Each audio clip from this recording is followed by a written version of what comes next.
¡Así es como trato a la basura! ¡Vieja miserable! ¡Abre los ojos y mira! Antes de que terminara la frase, mi nuera volcó la taza de café, hirviendo sobre mi cabeza. El líquido negro y pegajoso corría por mi cara, bajando hacia el viejo vestido que llevaba puesto. Su madre estaba a su lado con una sonrisa de desprecio, mientras los invitados se apresuraban a sacar sus teléfonos para grabar. Los flashes parpadeaban continuamente, como si yo fuera una bestia extraña en un circo. Nadie intervino. Se reían. Transmitían en vivo mi humillación temblorosa en medio de la fiesta. Publicaron el video con regocijo para ganar likes, asumiendo que soy solo una anciana inútil que no sabe usar internet. Pero no sabían que el arma que usaron para humillarme es la misma evidencia que usaré para poner fin a todo lo que tienen. Me llamo Elena. Hace un segundo era una madre de campo ingenua, creyendo que mi nuera me invitaba a un trago. Un segundo después, mi mundo se oscureció en un negro espeso y un calor de 100 grados. Basura. Esa palabra resonaba en mi cabeza mientras el café hirviendo caía a chorros sobre mi rostro. Estaba tan caliente que sentía como si me estuvieran arrancando el cuero cabelludo a tiras. Pero no me atreví a gritar, ni a correr. Me quedé allí, temblando, con los brazos caídos, dejando que el líquido pegajoso arruinara mi mejor ropa de domingo. Todo comenzó con la invitación de Sofía, mi nuera, que desde el principio olía a cálculo. Todavía recuerdo su voz falsamente dulce por teléfono. «Tienes que venir, mamá. La fiesta en la Hacienda Los Arcos es para celebrar el gran éxito de la empresa. Roberto estará muy triste si no estás allí para representarlo». Dudé. Mi mundo es mi casita tranquila con rosas frente a la puerta, no un lugar donde miden la calidad humana por la marca de los zapatos que llevas. Pero por Roberto, mi hijo, que estaba lejos en un viaje de negocios cerrando un contrato de vida o muerte, fui. Pensé que la presencia de su madre sería un apoyo moral en su lugar. Ahora entiendo que la ausencia de Roberto fue el silbato inicial para que los lobos se lanzaran a devorarme. Entré a la hacienda con un vestido de algodón azul cielo, el mejor que tenía, limpio y bien planchado. Pero en cuanto pisé el espléndido jardín, me sentí patéticamente pequeña y fuera de lugar. Los invitados brillaban con joyas de diamantes y vestidos de gala que valían una fortuna. Sus risas resonaban, frías como el choque de monedas. Nadie me saludó. Traté de esconderme en un rincón, esperando que la fiesta terminara pronto. Pero Sofía me encontró. Apareció como una reina roja en un vestido color sangre ceñido al cuerpo, copa de champán en mano, acompañada de su madre, la señora Camila. Esa consuegra que siempre me miraba como si oliera la pestilencia de una alcantarilla. Sofía se detuvo justo frente a mí, bloqueando mi salida. Sus ojos ya no tenían la dulzura del teléfono, sino que eran afilados como navajas. «¿Qué diablos haces aquí?», siseó Sofía, con voz lo suficientemente alta para que algunos se giraran a mirar. Desconcertada, apreté mi viejo bolso. «Sofía, tú me invitaste». «¿Yo te invité?». Sofía soltó una risa burlona, interrumpiéndome. Se volvió hacia su madre, con tono sarcástico.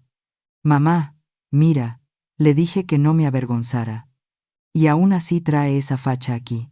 ¿No parece una sirvienta que le robó la ropa a su patrona?». La señora Camila agitó su abanico de seda, haciendo una mueca de desprecio. «Ay, ¿qué esperabas de gente así, Sofía? Lo corriente lo llevan en la sangre. Aunque la bañes en oro, sigue siendo corriente. Échala, antes de que contamine el aire de los invitados VIP». Pero Roberto quería que yo estuviera aquí. Intenté salvar lo último que me quedaba de dignidad. Sofía dio un paso adelante, invadiendo mi espacio personal. Su perfume caro me golpeó la nariz, fuerte y asfixiante. «Roberto no está aquí», dijo arrastrando las palabras. «Y ya me cansé de fingir que te doy la bienvenida. Mírate. Zapatos gastados, vestido barato. Estás arruinando la estética de esta fiesta con tu pobreza». Justo a nuestro lado, en la mesa del banquete, había una jarra grande de café recién hecho, humeante. Sofía dejó su copa de champán con calma. Su mano con uñas pintadas de rojo intenso se extendió y tomó el asa de la jarra. En un momento de estupidez ingenua, pensé que iba a servirme una taza para calmar los ánimos. Me equivoqué.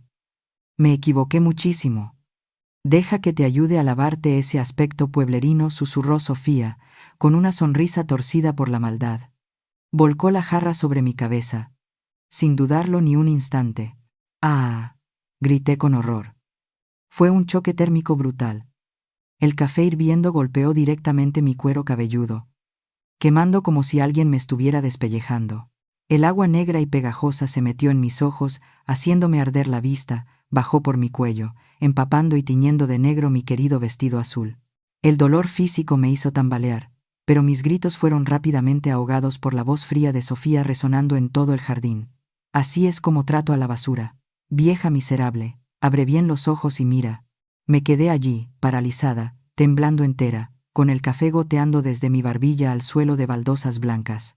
Esperaba un pañuelo, una disculpa, o al menos un poco de compasión de esa multitud elegante. Pero no. Graben. Graben rápido, gritó la señora Camila llena de emoción, con su teléfono de última generación ya en alto. Súbanlo a la red, para que todos vean a esta preciosa suegra. Los flashes parpadeaban sin cesar. Se escuchaban risitas. Los amigos de clase alta de Sofía sacaron sus teléfonos, transmitiendo en vivo mi dolor, como si yo fuera un mono haciendo trucos. Miren su cara. ¡Qué patética! Vaya falta de clase. Sofía, eres genial. El café se enfriaba sobre mi piel, volviéndose pegajoso y sucio. Pero en lo profundo de mi pecho, donde mi corazón latía con fuerza por el miedo y la humillación, algo se rompió. No fue mi espíritu, fue la paciencia y la estúpida tolerancia que tenía por esta familia. Arrastré mis pasos hacia el baño de visitas, dejando atrás las risas burlonas. En el espejo vi a una anciana patética. El cabello apelmazado, la piel roja por la quemadura. Mi vestido favorito convertido en un trapo sucio. Pero mi corazón aún latía con una esperanza estúpida. Pensé en Roberto. Mi hijo. Si supiera lo que hizo su esposa, me protegería. Temblando, saqué el teléfono y marqué su número. Contestó al tercer timbrazo, con voz apresurada. Traté de contener los sollozos, y le conté que Sofía me había arrojado café hirviendo, que me habían humillado públicamente. Esperaba la furia de un hijo devoto. Pero lo único que recibí fue un suspiro de frustración. Baja la voz, mamá. Hiciste algo para provocar a Sofía. Ella está muy estresada con el evento, no exageres las cosas todo el tiempo. Me quedé helada. Estaba quemada, estaba humillada. ¿Y mi hijo me pregunta si hice algo malo? Por favor, límpiate y vete en silencio, continuó Roberto, con voz fría como un balde de agua helada. Estoy a punto de firmar el contrato de mi vida con mi suegro. Mi futuro depende de esta firma. No arruines mi futuro con tus pequeñeces. Pequeñeces. Mi quemadura es una pequeñez. Mi dignidad es una pequeñez.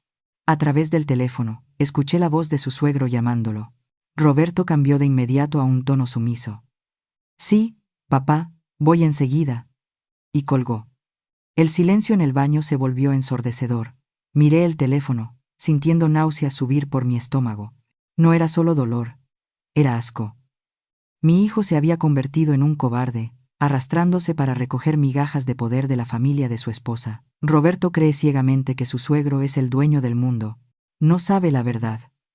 No sabe que la empresa de su suegro lleva años en pérdidas y sobrevive apenas gracias a los préstamos del fondo de inversión privado Quetzal. Y mucho menos sabe la mayor ironía de esta vida. Está vendiendo a su propia madre a cambio de un contrato con una empresa que vive del dinero de esa misma madre a la que llaman basura. Me miré al espejo una vez más. Las lágrimas se habían secado. El dolor en la piel persistía, pero la imagen de la madre sumisa se había desvanecido. Roberto eligió su bando. Eligió el dinero y la ostentación en lugar de su propia sangre. ¿Me pidió que no arruinara su futuro? Está bien. No haré un escándalo. Abrí el grifo de agua fría, limpiando lentamente el café de mi cara. Cada mancha que se iba, se llevaba consigo el último rastro de afecto que tenía por ellos. Creen que soy débil porque guardo silencio. Pero olvidan que el silencio también es una respuesta. Roberto quiere firmar ese contrato para asegurar su futuro. No sabe que la tinta de ese contrato y el flujo de dinero que alimenta a toda la familia de su esposa tiene un solo dueño. Y a ese dueño acaban de tirarle café hirviendo en la cabeza. Salí del baño por la entrada de servicio, con la cabeza en alto. La guerra ha comenzado, y ellos mismos acaban de dispararle al único soldado que los estaba protegiendo. Mi taxi me dejó en la entrada de mi pequeña casa. Las paredes desconchadas y el jardín modesto eran un disfraz perfecto. Entré, la oscuridad me recibió con el familiar olor a tierra húmeda y flores secas. Me quité el rebozo y el vestido manchados, los dejé caer en un rincón. Luego me senté en mi sillón favorito, en silencio, y cerré los ojos. El ardor de mi piel era un recuerdo constante de la traición de Sofía y la cobardía de Roberto. Pero también fue la chispa que encendió viejos recuerdos. Una historia que había mantenido oculta por más de 15 años. Mi esposo, un hombre brillante y astuto, construyó nuestro imperio desde la nada. Pero en México, los imperios atraen miradas. Miradas de envidia, de codicia. Él lo sabía. Él lo sabía. Miradas. Antes de su muerte, a causa de un ataque al corazón provocado por un intento de secuestro fallido, me hizo prometer algo. Fue en el hospital. Con su mano fría apretando la mía, me dijo que el dinero era un veneno, que podía corromper el alma de los hijos si no estaban preparados para manejarlo. Me pidió que no les dijera a nuestros hijos cuánto dinero teníamos. Me pidió que los dejara crecer y aprender a ganarse la vida por sí mismos. Él quería que fueran hombres de bien, no parásitos. Quería que conocieran el valor del esfuerzo. Deja que se construyan, Elena, me dijo con su último aliento. No dejes que el dinero los destruya como intentó destruirme a mí. Esa fue la última voluntad de mi esposo. Y yo la honré con mi vida. Después de su partida, me convertí en la cabeza del imperio. Nadie lo sabía. Creé un fideicomiso, el Fondo Quetzal, un nombre misterioso, un símbolo de nuestro linaje y nuestra riqueza oculta. Yo era la presidenta secreta, la mente detrás de cada gran inversión en bienes raíces y finanzas. Pero al mundo, a mis propios hijos, les conté otra historia. Les dije que mi esposo había dejado deudas, que la fortuna se había perdido, que yo era una viuda modesta que apenas se las arreglaba con una pensión pequeña. Fue un papel difícil de interpretar. Mis hijos, en especial Roberto, crecieron creyendo que la vida era una lucha constante, y así fue para ellos. Pero Sofía, ella era diferente. Su familia, los Solís, eran nuevos ricos. Su padre, don Ricardo, tenía una empresa de construcción que aparentaba prosperidad. Pero yo sabía que era una fachada. El dinero de los Solís era ruidoso, ostentoso. El nuestro era silencioso, profundo como un cenote sagrado. Sofía y su madre nunca entendieron por qué yo vivía en una casa tan sencilla. Se burlaban de mi ropa, de mi coche viejo, de mis costumbres.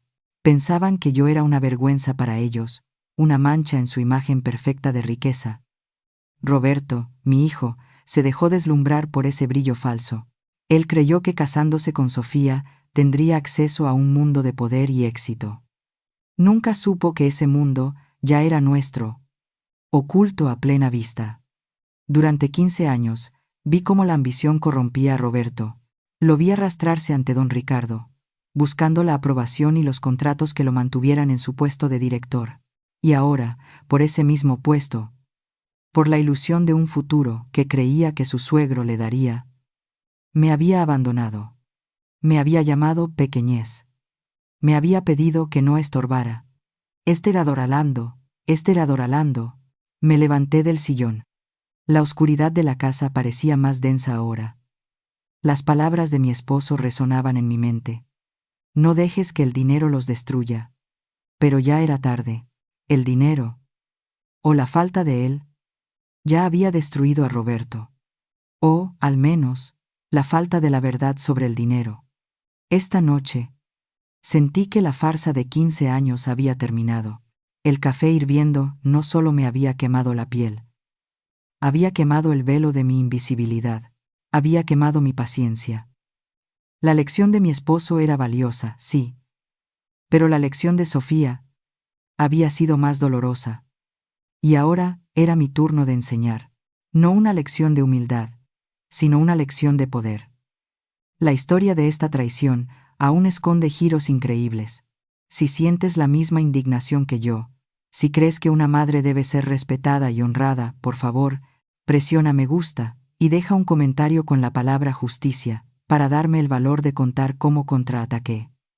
La luz del sol entró por la ventana de mi habitación. Pero no trajo calor. Amaneció y yo seguía sentada en el mismo sillón, con la ropa manchada todavía puesta sobre el respaldo de una silla cercana. No había dormido. No podía. Mi teléfono personal, ese aparato barato que mis hijos despreciaban, no dejaba de iluminarse con notificaciones. Lo tomé con manos firmes. Ya no temblaba. El video. Sofía lo había subido a sus redes sociales esa misma madrugada. El título brillaba con letras de neón digital sobre mi imagen humillada. Cuando la basura se saca sola, en el video se veía el momento exacto en que el café caía sobre mí. Se veía mi cara de dolor.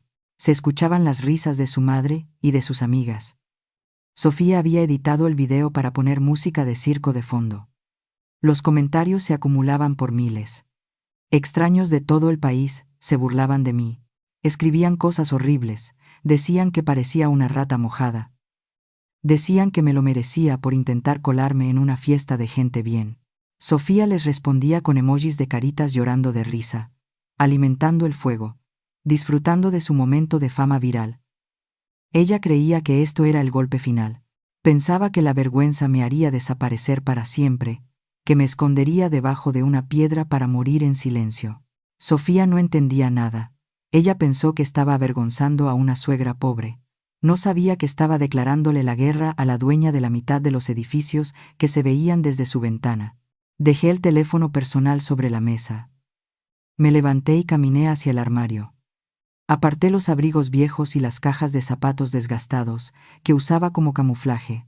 Al fondo, empotrada en la pared y oculta tras un panel falso, estaba mi caja fuerte. Marqué la combinación de memoria. La puerta de acero se abrió sin hacer ruido.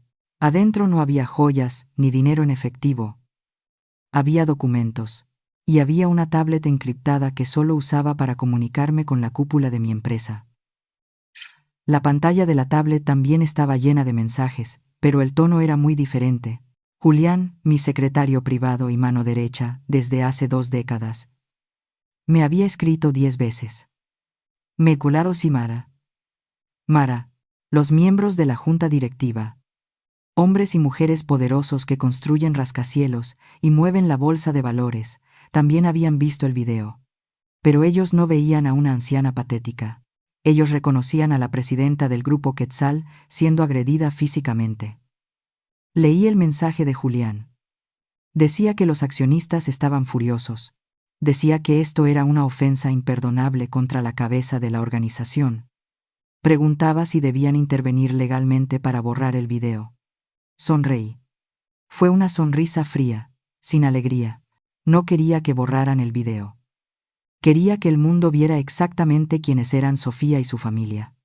Ese video no era mi vergüenza. Era mi evidencia. Era el arma que ellos mismos habían cargado y puesto en mis manos.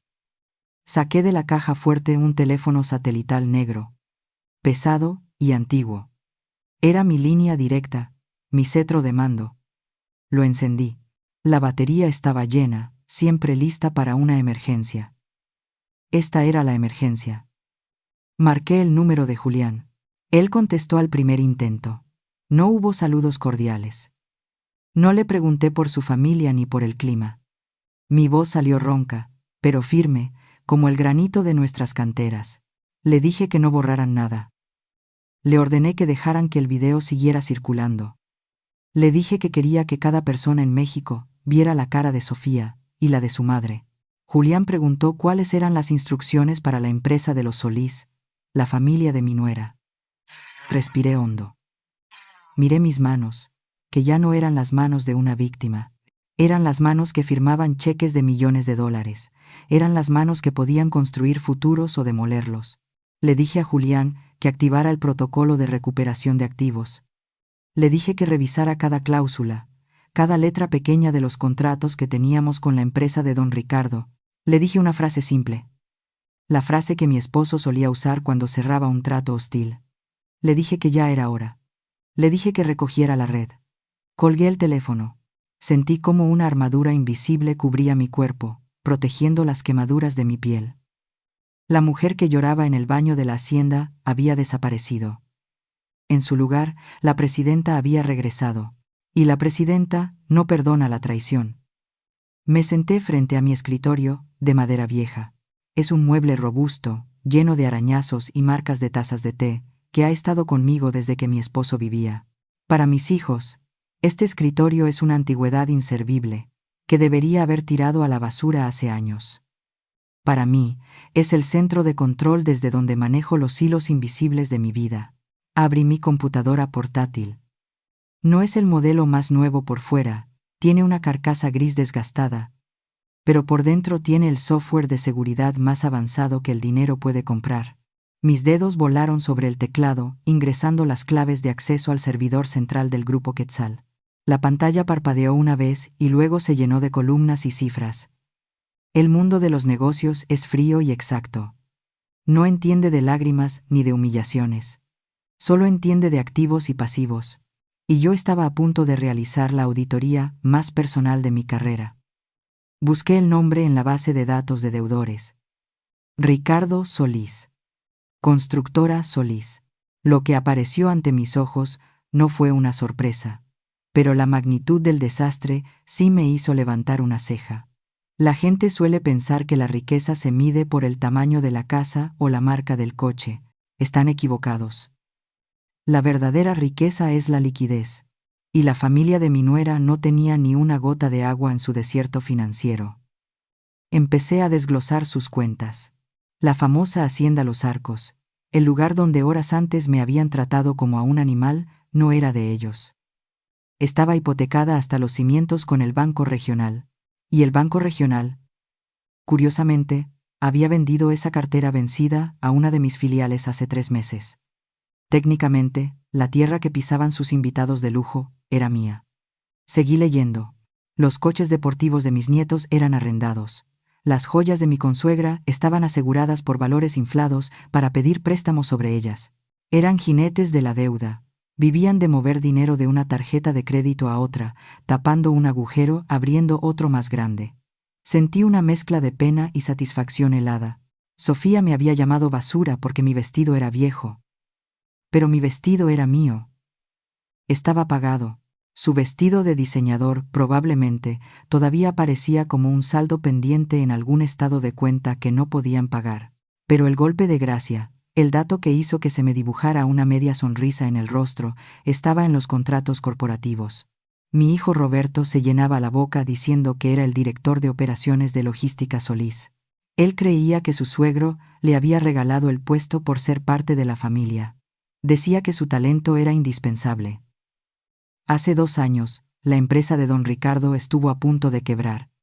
Necesitaba capital urgente. Nadie quería prestarle dinero porque todos en el gremio sabían que era un mal pagador. Nadie, excepto un fondo de inversión anónimo llamado Inversiones Águila. Ese fondo inyectó el capital necesario para salvar la logística, pero a cambio se quedó con el 51% de las acciones y el control administrativo. Inversiones Águila es una de mis empresas fantasma. La ironía era tan grande que casi me reí en la soledad de mi despacho. Roberto no trabajaba para su suegro. Su suegro ya no era dueño de nada más que del nombre en la puerta.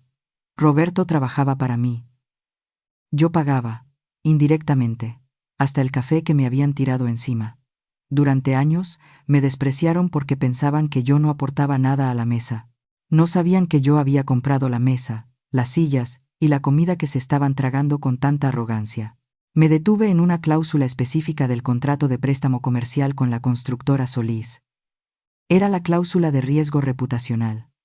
Esta cláusula, estándar en nuestros contratos de alto riesgo, estipulaba que si los directivos o socios de la empresa deudora se veían envueltos en escándalos públicos que dañaran la imagen corporativa o moral de la sociedad, el acreedor tenía derecho a declarar el vencimiento anticipado de toda la deuda. Es decir, Podíamos exigir que nos pagaran todo el dinero prestado de inmediato. Hoy mismo. Volví a mirar mi teléfono celular. El video de Sofía seguía sumando visitas. Millones de personas viendo cómo la esposa del director de logística y la hija del dueño de la constructora agredían a una anciana indefensa. Los comentarios ya no eran solo burlas hacia mí. Había gente indignada, había gente preguntando qué clase de personas lideraban esa empresa. Ellos mismos me habían dado la llave para su celda. Al publicar ese video, al hacerlo viral, habían activado la cláusula de riesgo reputacional. Ellos creían que estaban presumiendo su poder, pero en realidad estaban firmando su sentencia de muerte financiera. El poder real es silencioso. No necesita gritar ni tirar bebidas calientes. El poder real es una firma al pie de una página. Mis manos se movieron con precisión sobre el teclado. Redacté el memorándum para el departamento legal. No necesitaba consultar con nadie más. Yo soy el consejo de administración. Ordené la ejecución inmediata de la cláusula. Ordené el bloqueo de las líneas de crédito. Y ordené algo más, algo que me dolió en el corazón de madre, pero que mi mente de empresaria sabía que era necesario. Ordené al Departamento de Recursos Humanos de la filial que preparara la carta de despido para el director de operaciones, Roberto Martínez. La causa era justa. Conducta inaceptable y daño a la marca. Evidenciado en material audiovisual público. Miré el documento final en la pantalla. Solo faltaba mi firma digital. Mi dedo se quedó suspendido sobre la tecla Enter por un momento. Pensé en Roberto de niño, cuando se raspaba las rodillas y venía corriendo a que yo lo curara. Ahora, la herida era mucho más profunda, y yo no iba a ponerle una curita.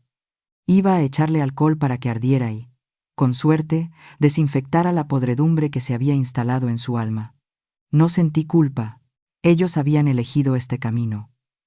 Ellos habían decidido que el dinero era lo único que importaba. Pues bien, yo les iba a enseñar lo que se siente cuando el Dios al que adoran les da la espalda. La maquinaria del grupo Quetzal, pesada e imparable como una aplanadora, comenzó a moverse. Mañana lunes, cuando saliera el sol, el mundo de fantasía de los Solís y de mi hijo se derrumbaría como un castillo de naipes. Y yo estaría aquí, sentada en mi escritorio viejo, tomando una taza de té, observando cómo la gravedad hacía su trabajo. El lunes amaneció con un cielo gris plomizo sobre la Ciudad de México. Mientras la mayoría de la gente se apresuraba para llegar a sus trabajos, yo me senté en mi pequeño jardín con una taza de té de manzanilla en las manos. El vapor subía suavemente, calentando mi rostro. Me sentía tranquila, con esa paz extraña que precede a las tormentas que uno mismo ha provocado.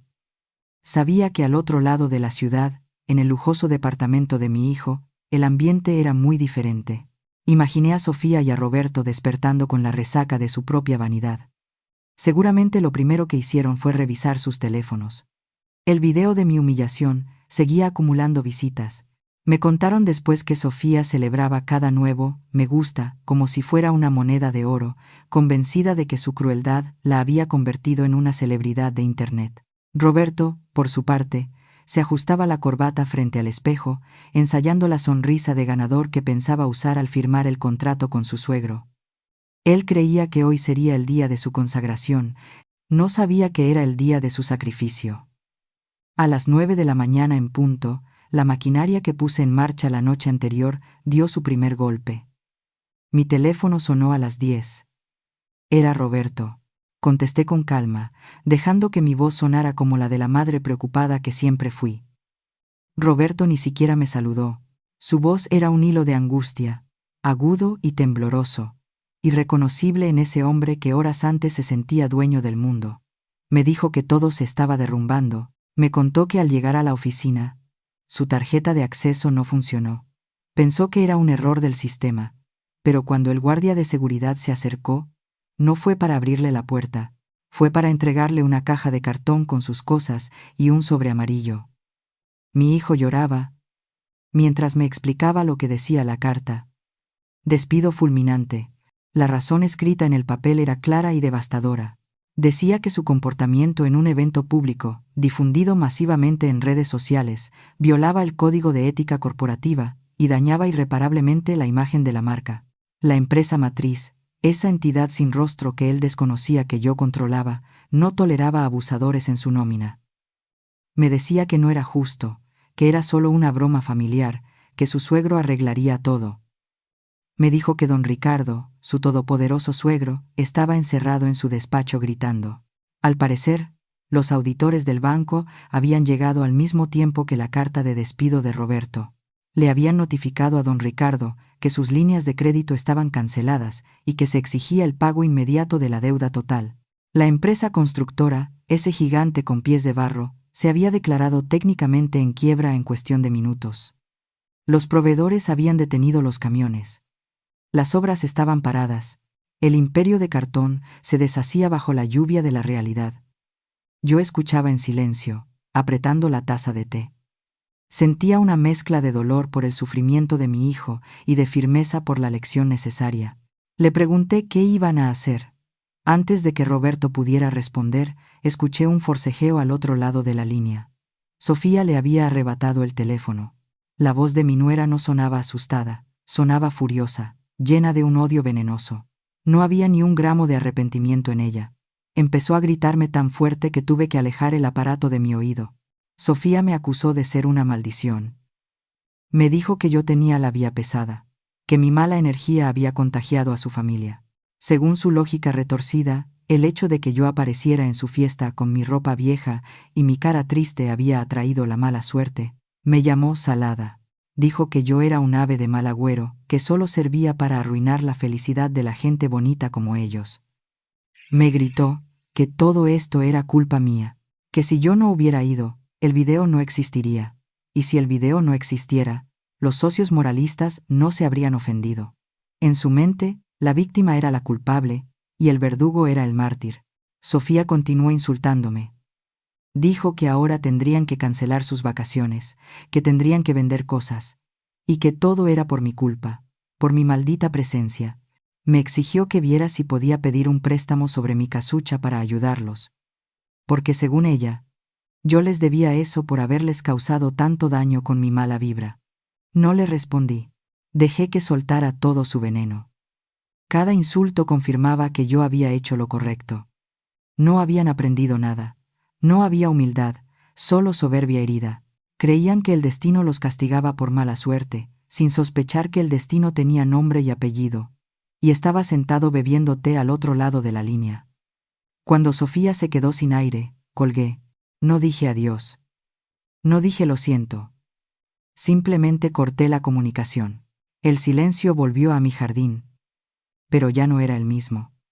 Ahora sabía que la bestia estaba herida. Y una bestia herida es peligrosa. Sofía no iba a quedarse de brazos cruzados. Su narcisismo no le permitiría aceptar la derrota. Iba a buscar a alguien a quien culpar, alguien a quien castigar para sentirse poderosa de nuevo. Y esa persona era yo. Me levanté y entré a la casa. Sabía que esto no había terminado. El despido y la quiebra eran solo el primer acto. La verdadera guerra emocional estaba por comenzar, y yo tenía que estar lista para cuando vinieran a tocar mi puerta. Porque vendrían.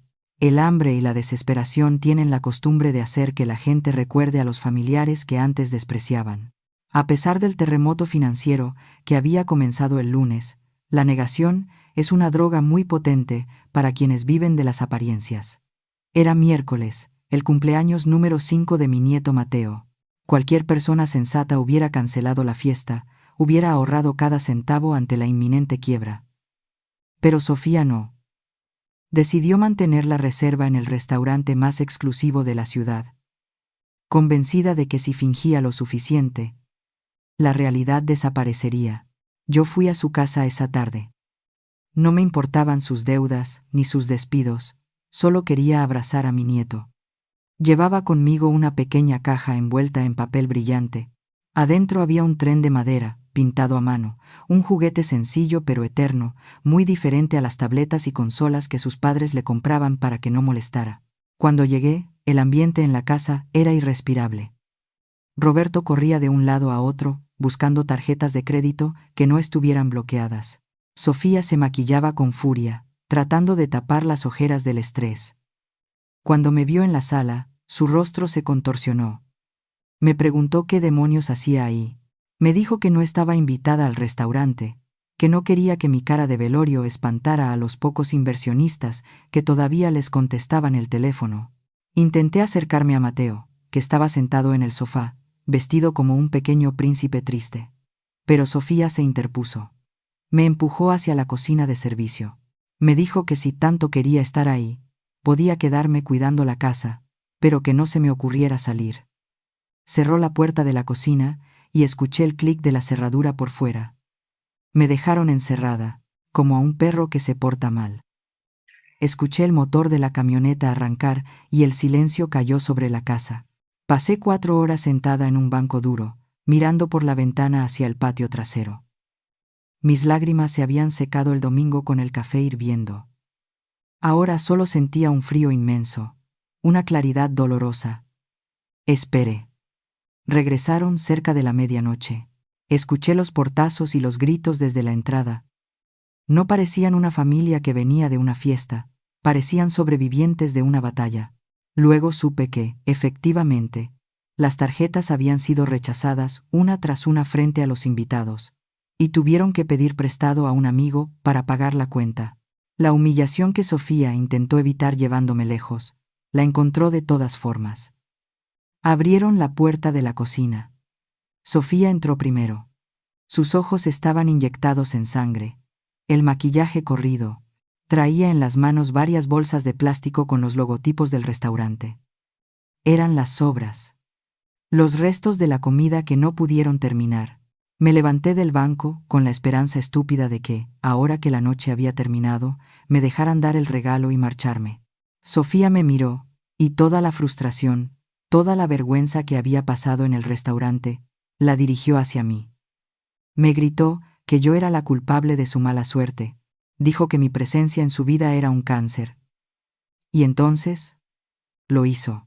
Levantó una de las bolsas de basura, llena de servilletas sucias, huesos de pollo y restos de pastel, y me la arrojó con todas sus fuerzas.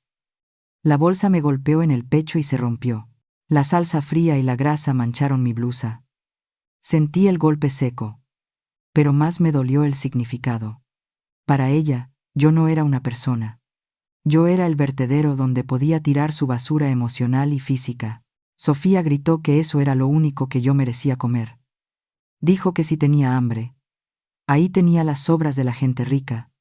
En ese momento, Mateo entró corriendo a la cocina. El niño, inocente y dulce, vio a su abuela cubierta de desperdicios. Sus ojitos se llenaron de lágrimas. Corrió hacia mí con los brazos abiertos, gritando, «Abuela». Yo intenté limpiarme las manos rápidamente para recibirlo, para protegerlo de esa escena grotesca. Pero Sofía fue más rápida. Agarró al niño del brazo con una brusquedad que me heló la sangre. Lo jaló hacia atrás, lejos de mí. Le gritó que no me tocara, que yo estaba sucia, que yo era mala. Mateo lloraba, estirando su manita hacia mí. Yo recordé el regalo. Saqué la cajita del tren de madera que había protegido todo ese tiempo, y se la extendí, tratando de que el niño tuviera un consuelo. Sofía me arrebató la caja de las manos. Ni siquiera la abrió. Caminó hacia el bote de basura cromado que estaba en la esquina. Pisó el pedal y dejó caer el regalo. El sonido de la madera golpeando el fondo del basurero fue seco y final. Miré a mi hijo. Miré a Roberto. Él estaba parado en el umbral de la puerta. Había visto todo. Vio cómo su esposa me lanzaba basura. Vio cómo maltrataba a su propio hijo. Vio cómo tiraba el regalo de su madre. Lo miré a los ojos, esperando, rogando que quedara un rastro del hombre que yo crié. Esperé que dijera, basta. Esperé que defendiera a su madre o a su hijo, pero Roberto no me miró. Bajó la vista hacia su teléfono celular. Murmuró algo sobre llamar a su suegro para ver cómo arreglar lo del banco. Se dio la vuelta y salió de la cocina, dejándome sola con el monstruo que él había elegido como esposa. En ese instante, algo murió dentro de mí definitivamente. No fue el amor, porque una madre siempre ama, fue la esperanza. Entendí que Roberto no era una víctima de Sofía. Era su cómplice. Su silencio era más violento que los gritos de ella. Él había decidido que su lealtad estaba con quien creía que tenía el dinero, sin importarle la dignidad. Me quité los restos de comida de la ropa con una calma que asustó a Sofía. Ella esperaba que yo gritara o llorara. Pero yo solo la miré. La miré con la profundidad de un abismo. Le dije en voz baja que disfrutara de esa noche. Le dije que recordara bien este momento, porque sería la última vez que tendría el poder de humillarme. Caminé hacia la puerta. Sofía se quedó callada por primera vez, quizás sintiendo el peso de mi mirada, o quizás simplemente sorprendida de que la basura caminara con la frente en alto. Salí de esa casa bajo la lluvia fría de la madrugada. No tenía coche, no tenía abrigo limpio, y mi regalo estaba en la basura. Pero mientras caminaba por la calle oscura, no sentí miedo. Sentí que las cadenas se habían roto. Ellos habían cruzado la última línea. Habían atacado a la abuela, habían despreciado el amor y habían traumatizado al niño. Saqué mi teléfono satelital del bolsillo. Marqué el número de Julián. Eran las 2 de la mañana, pero él contestó. Le dije que preparara la sala de juntas. Le dije que citara a los abogados y a los auditores. Le dije que ya no quería solo recuperar el dinero. Le dije que quería la ejecución hipotecaria de la casa de mi hijo. Quería que supieran lo que es no tener un techo. Esa noche, la madre murió y la dueña nació. Y la dueña venía a cobrar cada centavo, con intereses. Si han llegado hasta aquí, y sienten la misma indignación que yo al ver a un hijo callar mientras humillan a su madre, por favor ayúdenme comentando el número 1 abajo. Necesito saber que hay amigos acompañándome en este viaje doloroso. Su presencia es mi mayor motivación para contarles el final de esta historia. Pasaron 48 horas desde que salí de la casa de mi hijo bajo la lluvia.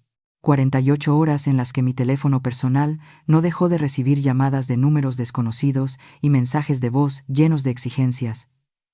No contesté ninguno. Sabía lo que querían. Los bancos habían comenzado a embargar las cuentas de la familia Solís y la desesperación tiene un olor muy particular, agrio y penetrante. El viernes por la mañana, la camioneta de mi hijo se detuvo frente a mi pequeña casa de fachada despintada. Los vi a través de las cámaras de seguridad que instalé hace años y que ellos nunca notaron. Bajaron del vehículo como una jauría hambrienta. Roberto, con la camisa arrugada y sin corbata. Sofía, sin maquillaje y con el cabello atado de mala manera.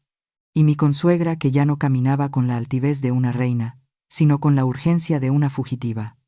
Golpearon la puerta de madera con violencia. Gritaban mi nombre. Sofía exigía que abriera. Escuché sus planes a través del micrófono oculto en el timbre. Querían obligarme a firmar. Querían que vendiera mi terreno, mi único patrimonio visible, para inyectar efectivo rápido a las cuentas de don Ricardo y detener el sangrado financiero. Venían a quitarme el techo, para salvar sus apariencias. Pero la casa estaba vacía. Yo ya no vivía allí. Esa etapa de mi vida, la de la viuda pobre y complaciente, había terminado la noche del cumpleaños de Mateo.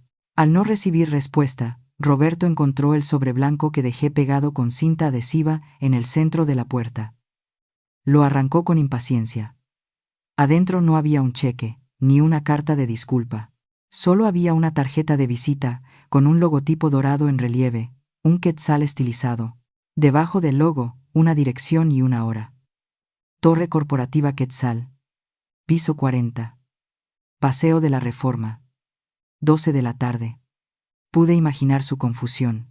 La Torre Quetzal es el edificio más alto y exclusivo de la Ciudad de México. Es un monolito de cristal y acero que domina el horizonte, un lugar donde se deciden los destinos económicos del país.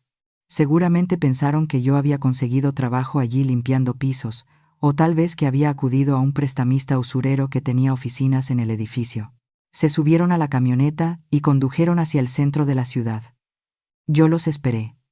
A las 12 en punto, el elevador privado se abrió en el piso 40. Julián, mi secretario, los recibió en el vestíbulo. El lugar imponía silencio. Los pisos de mármol negro brillaban como espejos de agua. Las paredes de cristal ofrecían una vista panorámica de la ciudad que cortaba el aliento. El aire olía a madera fina y a dinero antiguo, ese que no necesita gritar para ser escuchado. Roberto y Sofía caminaban mirando a todos lados, encogidos, sintiéndose pequeños ante tanta magnificencia. Mi consuegra intentaba mantener la compostura, arreglándose el saco. Pero sus manos temblaban. Preguntaron por Elena. Preguntaron si la señora de la limpieza los estaba esperando. Julián no respondió. Solo les indicó con un gesto solemne que lo siguieran hacia la sala de juntas principal. Caminaron por el largo pasillo, pasando por oficinas donde hombres y mujeres de negocios trabajaban en silencio. Nadie los miró. Ellos, que estaban acostumbrados a ser el centro de atención en sus fiestas ruidosas, aquí eran irrelevantes. Eran invisibles.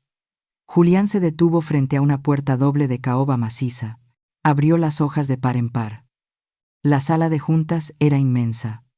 Una mesa ovalada de cristal ocupaba el centro, rodeada de 20 sillas de piel italiana.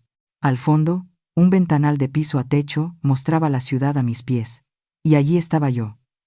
No llevaba mi vestido azul de algodón.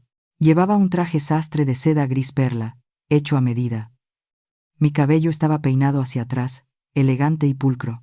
En mi cuello no había rebozo, sino un collar de perlas auténticas que brillaba con luz propia. Estaba sentada en la cabecera de la mesa, en la silla del presidente, dándoles la espalda mientras miraba el horizonte. Escuché sus pasos detenerse en la alfombra. Escuché el jadeo de sorpresa de Sofía. Escuché a Roberto murmurar mamá con un tono de incredulidad absoluta. Giré la silla lentamente. El silencio en la habitación fue absoluto. Sus cerebros intentaban procesar la imagen. No podían conectar a la mujer que humillaron y mancharon con café, con la mujer poderosa que tenían enfrente. Sus ojos iban de mi cara a mi ropa, de mi ropa a la oficina, y de vuelta a mis ojos. Roberto dio un paso adelante, tartamudeando. Preguntó qué hacía yo ahí. Preguntó si el jefe me había prestado la oficina. Su mente pequeña no podía aceptar la realidad. Puse las manos sobre la mesa, entrelazando los dedos con calma. Los miré uno por uno. Miré a mi consuegra, que se había puesto pálida como un papel. Miré a Sofía, cuya boca estaba abierta en una mueca de horror. Y miré a mi hijo, el hombre que me vendió por un contrato. Les dije con voz firme, una voz que resonó en las paredes de cristal, que nadie me había prestado nada. Les dije que esa silla era mía, que esa mesa era mía, que el edificio en el que estaban parados era mío. Les di la bienvenida a la sede del Grupo Quetzal. Les dije que habían venido a pedir dinero para salvar a la empresa de don Ricardo, y que habían llegado al lugar correcto. Porque yo no era la señora de la limpieza. Yo era el banco. Yo era el acreedor. Yo era la dueña de la deuda que los estaba asfixiando. Vi cómo las piernas de Roberto flaqueaban. Se tuvo que apoyar en el respaldo de una silla para no caerse. Sofía negó con la cabeza, retrocediendo hacia la puerta como si quisiera huir, pero Julián ya había cerrado el paso. Estaban atrapados, no en una trampa, sino en la verdad. Durante 15 años me vieron como a una carga. Me vieron como a una anciana inútil que sobraba en sus vidas perfectas. Ahora, me veían como lo que realmente era, la única persona en el mundo que tenía el poder de salvarlos o de destruirlos. Y por la expresión en sus rostros, sabían perfectamente que habían pasado la última semana asegurándose de que yo eligiera la segunda opción. Tomé una carpeta de cuero que estaba sobre la mesa y la abrí. El sonido del papel al pasar la hoja fue el único ruido en la sala. Levanté la vista y sonreí. No fue una sonrisa de madre. Fue la sonrisa del tiburón que acaba de oler la sangre en el agua. Les pregunté si estaban listos para negociar los términos de su rendición. La atmósfera en la sala de juntas se volvió densa, casi irrespirable. Mis invitados, que minutos antes entraron buscando dinero fácil, ahora parecían estatuas de sal. Roberto fue el primero en romper el silencio. Con voz temblorosa, intentó apelar a mi corazón de madre. Balbuceó que todo esto era un malentendido, que podíamos hablar en privado. Levanté una mano para detenerlo. No había nada privado que hablar. Saqué un documento legal de la carpeta de cuero y lo deslicé sobre la mesa de cristal hasta que quedó frente a Sofía. Ella lo miró sin comprender, con los ojos llenos de lágrimas de rabia y miedo. Le expliqué con calma que lo que tenía enfrente era una orden de desalojo. Sofía levantó la vista, confundida. Gritó que esa era su casa, que su padre se la había regalado cuando se casaron. Me puse de pie y caminé despacio alrededor de la mesa. Mis tacones se hundían suavemente en la alfombra persa. Me detuve detrás de la silla de mi nuera. Le dije la verdad, que habían ignorado por años. Le dije que su padre, don Ricardo, nunca tuvo dinero para comprar esa mansión en Las Lomas. La casa fue adquirida por una sociedad anónima, Inmobiliaria Quetzal, y cedida en comodato a la familia de mi hijo como una prestación laboral. Me incliné cerca de su oído. Le susurré que, dado que Roberto ya no trabajaba para la empresa y que la relación comercial con los Solís estaba rota, el beneficio de la vivienda quedaba revocado. Tenían 24 horas para sacar sus cosas. Mañana, las cerraduras serían cambiadas. Sofía se puso de pie de un salto, tirando la silla hacia atrás. Su rostro estaba rojo, desfigurado por la impotencia. Intentó levantar la mano para señalarme, para gritarme, para volver a ser la mujer agresiva de la fiesta. Pero algo en mi mirada la detuvo. Ya no estaba frente a la anciana sumisa del vestido de algodón. Estaba frente a la dueña de su techo. Tomé la taza de café que Julián me había servido antes de que ellos llegaran. Era una taza de porcelana fina, con bordes de oro. El café estaba tibio. Caminé hasta quedar frente a Sofía. Ella retrocedió un paso, cubriéndose la cara con las manos. Temblando. Pensó que yo iba a arrojarle el líquido hirviendo a la cara, tal como ella hizo conmigo.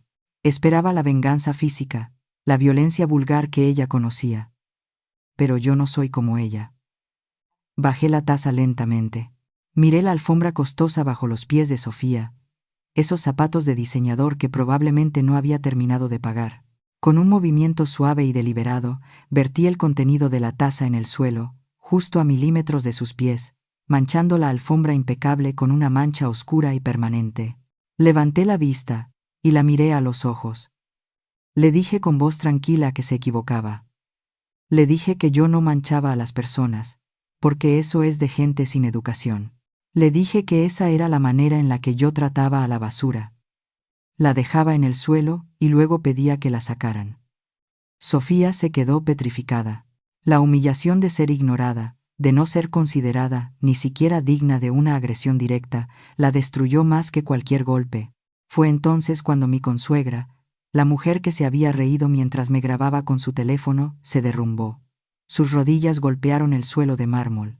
Se arrastró hacia mí, agarrando el borde de mi saco con sus manos llenas de anillos ostentosos. Empezó a llorar a gritos. Me suplicó piedad. Dijo que éramos familia. Dijo que por favor no los dejara en la calle, que don Ricardo estaba enfermo del corazón por la noticia de la quiebra, que no tenían a dónde ir. Me pidió perdón por el video. Juró que lo borraría, que haría lo que yo quisiera. Miré a la mujer arrodillada a mis pies. Hace apenas unos días, esa misma mujer me miraba desde arriba, burlándose de mi dolor. Ahora era un guiñapo suplicante. No sentí lástima. Tampoco sentí placer. Solo sentí una inmensa indiferencia. Solté mi saco de sus manos con un movimiento seco, como si me estuviera quitando una pelusa molesta. Pasé por encima de ella sin mirarla. Caminé hacia el intercomunicador de la pared y presioné el botón. Llamé a seguridad. Ordené que escoltaran a los señores Solís y a la señora Sofía fuera del edificio inmediatamente. Agregué que si oponían resistencia, llamaran a la policía por allanamiento de propiedad privada. Julián abrió la puerta y 2 guardias de seguridad, altos y formales, entraron a la sala. Sofía y su madre fueron levantadas con firmeza, pero sin violencia. Lloraban y gritaban insultos mezclados con súplicas, pero sus voces ya no tenían poder en mi reino. Vi cómo las sacaban del salón, arrastrando los pies, convertidas en la sombra de lo que creían ser. Me giré hacia la ventana. La ciudad se extendía ante mí, inmensa y brillante. Había limpiado mi casa. Había sacado la basura. Pero todavía quedaba un asunto pendiente en la habitación. Todavía quedaba Roberto. La puerta se cerró detrás de los guardias y de la familia de mi nuera. La sala de juntas quedó sumergida en un silencio denso. Solo quedábamos 2 personas en esa inmensa habitación de cristal, Roberto y yo. Mi hijo seguía de pie junto a la silla vacía, con los hombros caídos y la mirada perdida en la alfombra manchada de café. Parecía un niño pequeño que acababa de perder su globo, no un hombre de 35 años. Lo observé durante un largo minuto. Esperé a que la dignidad regresara a su cuerpo. Esperé a que se enderezara y asumiera su responsabilidad. Pero Roberto hizo lo que siempre hacen los débiles cuando se sienten acorralados. Buscó un culpable. Se acercó a mí, con los ojos llenos de lágrimas. Se arrodilló, no con la desesperación teatral de su suegra, sino con una patética necesidad de consuelo. Me aseguró que él nunca quiso tratarme mal, que ella lo presionaba, que ella lo manipulaba con los niños, que ella le había llenado la cabeza de ideas sobre el estatus y la imagen. Me juró que él me quería, que siempre me había querido, y que solo había actuado así por miedo a perder a su familia. Escucharlo culpar a su esposa para salvar su propio pellejo me causó más dolor que el café hirviendo sobre mi piel. Me alejé de él, obligándolo a soltar mi mano. Caminé hacia el ventanal y miré la ciudad gris bajo el cielo nublado. Le dije, sin voltear a verlo, que dejara de mentir. Le dije que el problema no era Sofía. Me giré para enfrentarlo. Mi voz salió dura, como la piedra de nuestras canteras. Le expliqué que Sofía era una mujer cruel y materialista, sí, pero que ella al menos era honesta en su maldad. Ella nunca fingió quererme. El problema, el verdadero cáncer de nuestra familia, era él. Le dije mirándolo a los ojos que no despreciaba a su esposa por ser una bruja. Despreciaba a mi hijo por ser un cobarde. Le recordé el momento exacto en la fiesta, cuando el café me quemaba la cara. Le recordé el momento en la cocina, cuando me tiraron basura. En ambos momentos, él estuvo allí. Él vio. Y él cayó. Le dije que un hombre que no tiene el valor para defender a la madre que le dio la vida y le limpió las lágrimas, no es un hombre. Es un parásito. Y un parásito no tiene derecho a heredar un imperio que se construyó con sudor y sangre. Roberto se quedó callado. Las excusas murieron en su garganta. Por primera vez, vio el reflejo de su propia alma en mis ojos. Y no le gustó lo que vio. Me preguntó qué iba a pasar con él. Me preguntó si también lo iba a echar a la calle. Caminé hacia el escritorio presidencial. Abrí el cajón superior y saqué un sobre amarillo abultado y una bolsa de lona tosca. Los puse sobre la mesa de cristal. El contraste entre la elegancia de la oficina y la crudeza de esos objetos era evidente. Le dije que no lo iba a echar a la calle como a un perro, porque a diferencia de él, yo sí recordaba quién era mi sangre. Pero le dije que se había acabado el dinero fácil. Se acabaron los puestos directivos inventados. Se acabaron las tarjetas de crédito pagadas por mamá. Empujé los objetos hacia él. Roberto los miró con confusión. Le expliqué lo que había dentro. En el sobre no había cheques. Había un boleto de autobús de segunda clase, solo de ida, con destino al estado de Zacatecas. También había una carta de presentación dirigida al capataz de la mina La Esperanza, una de las primeras propiedades que su padre y yo compramos hace 40 años. Y en la bolsa de lona había un par de botas de trabajo con punta de acero, un casco y un uniforme de obrero general. Roberto me miró con horror. Balbuceó que él no sabía nada de minería. Dijo que él era ejecutivo. Le respondí que a partir de mañana él era un cargador de piedra. Le dije que iba a trabajar 8 horas diarias bajo el sol y el polvo. Iba a comer lo que comen los trabajadores. Iba a dormir en los barracones. Iba a aprender lo que pesa un billete de 100 pesos cuando tienes que romperte la espalda para ganarlo. Le dije que esa era su única opción. Le advertí que si rechazaba ese boleto, si salía de esa oficina y tiraba el uniforme a la basura, entonces el apellido Quetzal moría para él. Lo desheredaría legalmente esa misma tarde y no volvería a ver un centavo mío, ni en vida ni en muerte. Me acerqué a él una última vez. Puse mi mano sobre su hombro, sintiendo la tela fina de su traje italiano, ese traje que no se había ganado. Le dije que esto no era un castigo por odio. Era un intento desesperado de salvarlo. Le dije que necesitaba matar al niño mimado para ver si, debajo de toda esa cobardía, todavía quedaba un hombre capaz de sentir orgullo por sí mismo. Roberto tomó la bolsa y el sobre. Sus manos temblaban, pero esta vez no era por miedo a su esposa. Era por miedo a la vida real. Me miró, buscando un último rastro de la madre consentidora, pero solo encontró a la matriarca. Bajó la cabeza. No dijo adiós. Dio media vuelta y caminó hacia la salida. Sus pasos resonaron en el mármol, lentos y pesados. Bormina. Dio media vuelta. Bormina. Bormina. Bormina. Bormina. Bormina. Bormina. Bormina. Cuando la puerta se cerró detrás de él, me dejé caer en la silla presidencial. El silencio volvió a envolverme. Sentí una lágrima solitaria rodar por mi mejilla, pero no la sequé. Era el precio de la lección. Había roto el corazón de mi hijo para que, tal vez, algún día, pudiera sanar el suyo propio. Me quedé sola en la inmensidad de la oficina. El sol comenzaba a esconderse detrás de los rascacielos, tiñendo el cielo de un naranja quemado que me recordaba al color de la tierra de mi pueblo. En este silencio, lejos de los gritos y las deudas, quiero hablarles de corazón a corazón. Imurkenando de nalaranos, imurkenalaranos, imurkenala de nalaranos, imurkenala de nalaranos, imurkenala de nalaranos, imurkenalararanos sueraranos.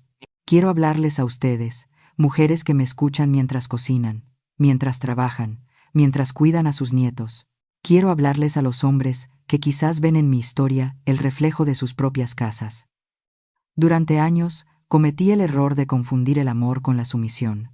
Pensaba que ser una buena madre significaba aguantar todo. Pensaba que si me tragaba mis opiniones, si me hacía pequeña para que mis hijos se sintieran grandes, estaba garantizando la paz familiar.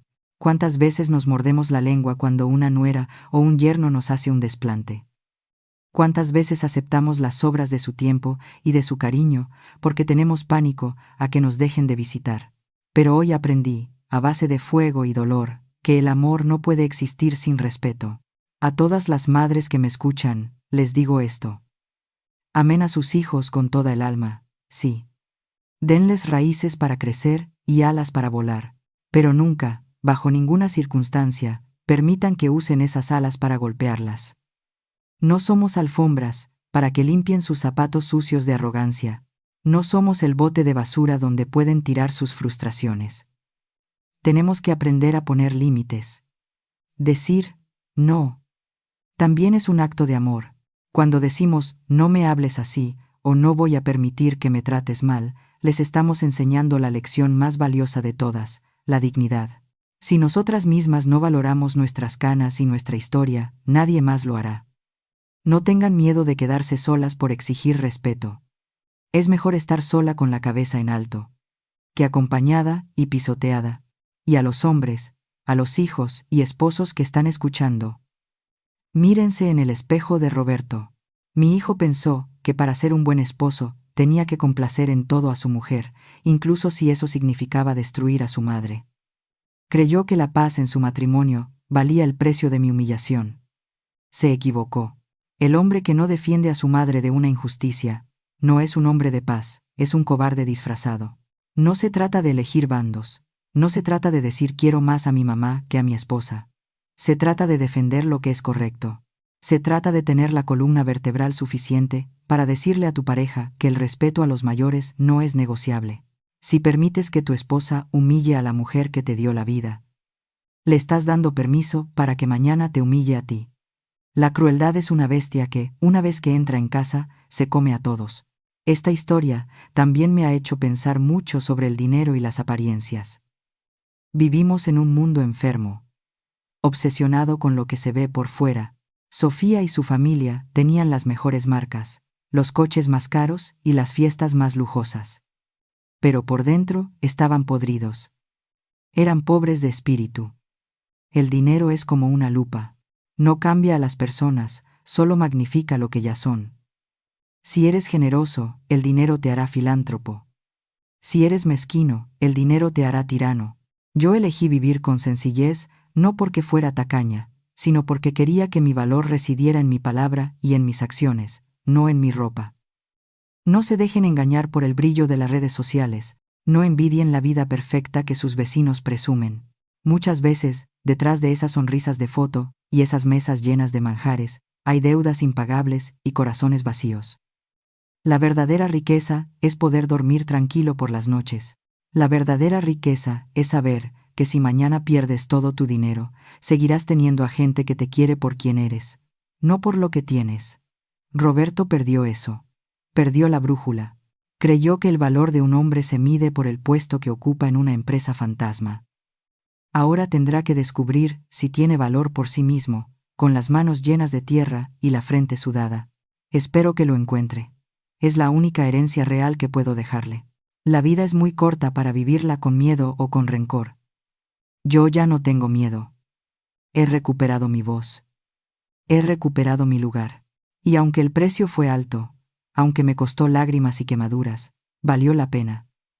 Porque hoy, cuando me mire al espejo antes de dormir, no veré a una víctima, veré a una mujer que tuvo el coraje de salvarse a sí misma.